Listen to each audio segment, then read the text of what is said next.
Hai hai hai, Assalamualaikum warahmatullahi wabarakatuh. Salam penyuluhan dan berbagi ilmu pengetahuan. Tentunya masih di channel YouTube saya, Erna Johartini. Video kali ini berjudul mengenal kualitas air untuk kegiatan budidaya.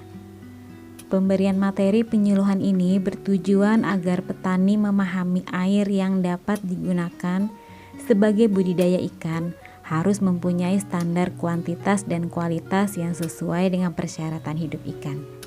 Air yang dapat digunakan sebagai media hidup ikan harus dipelajari agar ikan sebagai organisme air dapat dibudidayakan sesuai kebutuhan manusia sebagai sumber bahan pangan yang bergizi.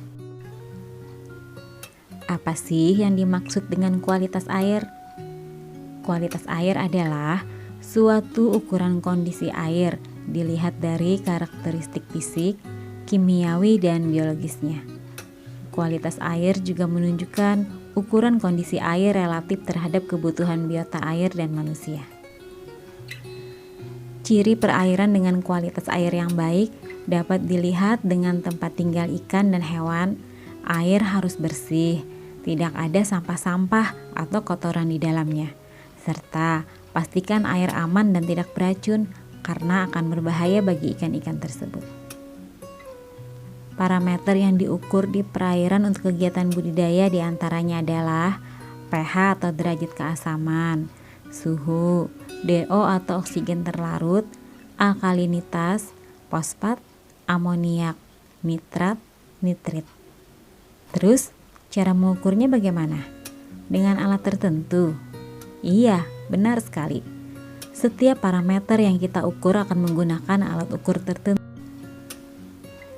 Dan jangan khawatir, alat-alat itu bisa kok kita jumpai di toko-toko ataupun apotik. Sekarang kita kenali alat serta standar angka yang menunjukkan perairan itu bagus untuk budidaya ikan ya. pH adalah derajat keasaman yang digunakan untuk menyatakan tingkat keasaman atau kebasahan yang dimiliki oleh suatu larutan.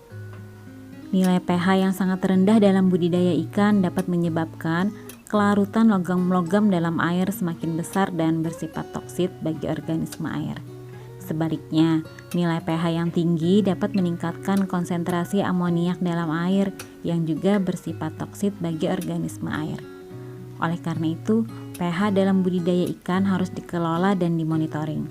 Perubahan pH yang ekstrim dapat menyebabkan ikan menjadi stres sehingga tidak tumbuh optimal. Alat yang digunakan untuk mengukurnya bisa dengan cara sederhana, yaitu kertas lakmus yang kita celupkan ke perairan. Bisa juga dengan pH meter. Standar nilainya adalah 6 sampai. Kemudian alkalinitas. Alkalinitas air adalah gambaran kapasitas air untuk menetralkan asam atau kuantitas anion di dalam air yang dapat menetralkan kation hidrogen.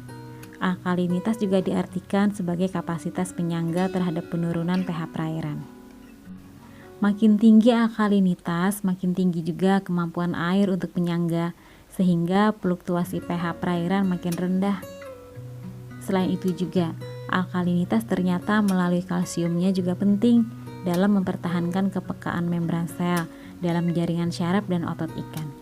Alkalinitas biasanya dinyatakan dalam kalsium karbonat CaCO3 dengan satuan ppm mg per liter.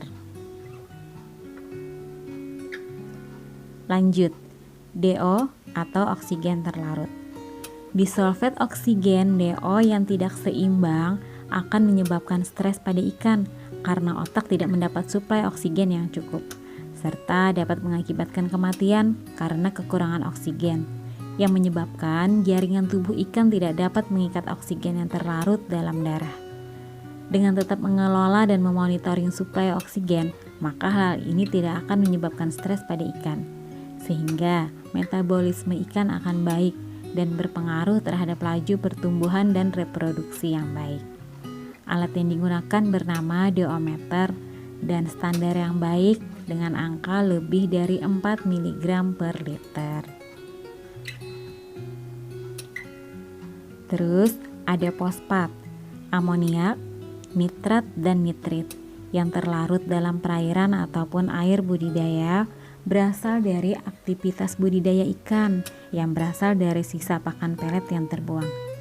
Nilai fosfat dan amoniak yang tinggi dapat menyebabkan stres juga pada ikan, dan hal ini akan menurunkan laju pertumbuhan dan reproduksi. Bahkan nih, dapat menyebabkan kematian loh. Diketahui bahwa kadar nitrat yang lebih dari 0,2 mg per liter dapat menyebabkan terjadinya eutrofikasi perairan, dan selanjutnya dapat menyebabkan blooming, sekaligus merupakan faktor pemicu bagi pesatnya pertumbuhan tumbuhan air seperti eceng gondok pada perairan. Nitrat NO3 adalah bentuk utama nitrogen di perairan alami dan merupakan sumber nutrisi utama bagi pertumbuhan fitoplankton dan tumbuhan air lainnya. Kadar nitrat yang lebih dari 5 mg per liter menggambarkan telah terjadinya pencemaran. Hal ini dapat terjadi baik itu pada perairan budidaya maupun pada kolam budidaya, sehingga penting untuk kita selalu memonitoring kadar nitrat dalam air budidaya. Alat pengukurnya yaitu spektrofotometer UV. Itulah beberapa parameter penting yang bisa kita gunakan untuk mengetahui kualitas air untuk kegiatan budidaya ikan. Tunggu video saya selanjutnya. Terus ikuti channel YouTube Penyuluhan saya dengan cara like dan subscribe, agar terus dapat mengikuti materi-materi penyuluhan lainnya. Sahabat, demikian video penyuluhan saya kali ini. Semoga bisa bermanfaat. Jika terdapat kesalahan dan kekurangan, saya memohon maaf. Sampai jumpa di video penyuluhan saya selanjutnya. Salam penyuluhan, majulah dunia perikanan. Lanjutkan kreativitas dan berbagi ilmu pengetahuan. Wassalamualaikum warahmatullahi wabarakatuh.